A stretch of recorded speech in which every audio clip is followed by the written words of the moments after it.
மற்றொரு அண்மை செய்தி. சென்னையிலிருந்து மதுரை புறப்பட்ட இண்டிகோ விமானம் சற்று நேரத்தில் வானிலையை வட்டமடித்த பிறகு மீண்டும் சென்னை விமான நிலையத்திலேயே தரையிறக்கப்பட்டிருக்கிறது.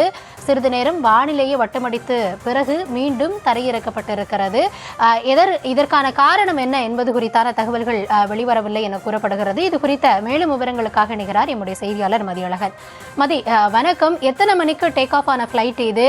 இதுல எத்தனை பேர் பயணித்திருக்கிறார்கள்? அவர்களுக்கான மாற்று ஏற்பாடோ இல்ல அந்த விமானமே எதனால தரையிறக்கப்பட்டது? இது தொடர்பான விரிவான விவரங்கள் கிடைக்க வச்சிருக்கிறதா? சென்னை விமான நிலையத்திலிருந்து இன்று காலை 7:40 மணிக்கு இண்டிகோ விமானம் மதுரை புறப்பட்டு இருக்கிறது. அந்த விமானத்தில் 75 பயணிகள் வரை இருந்ததாக கூறப்படுகிறது. 8:40 மணிக்கு காலை 7:40 மணிக்கு புறப்பட்ட விமானம் 8:20 மணி அளவில் மீண்டும் சென்னை விமான நிலையத்திலேயே தரையிறக்கப்பட்டு இருக்கிறது. அதாவது தொழில்நுட்ப கோளாறு காரணமாக விமானம் தரையிறக்கப்படுவதாக விமானிகள் தெரிவித்ததாக பயணிகள் நமக்கு தகவல்கள் தெரிவிக்கின்றனர். அந்த விமானத்தில் பயணித்த வழக்கறிஞர் திரு செல்வம் அவர்கள் தான் இந்த தகவலை நமக்கு பகிர்ந்திருக்கிறார். தொழில்நுட்ப கோளாறு காரணமாக இந்த விமானம் தரையிறக்கப்படுவதாக தெரிவிக்கப்பட்டிருக்கிறது.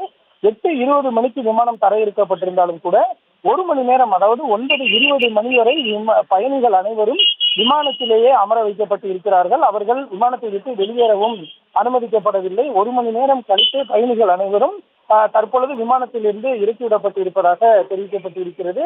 இருப்பினும் அவர்களுக்கான மாற்று ஏற்பாடுகள் குறித்து தற்பொழுது வரை எந்த அறிவிப்பு வெளியிடவில்லை என்றும் பயணிகள் நம்மிடம் தெரிவித்திருக்கிறார்கள்.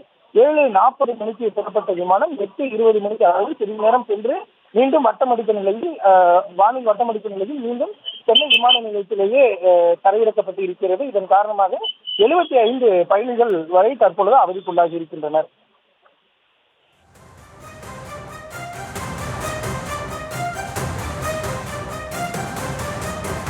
தொழில்நுட்ப கோளாறு காரணமாக மதுரைக்கு செல்ல வேண்டிய விமானம் மீண்டும் சென்னையிலேயே தரையிறக்கப்பட்டிருக்கிறது. இது குறித்த உங்களுடைய விரிவான விவரங்களுக்கு நன்றி மதி.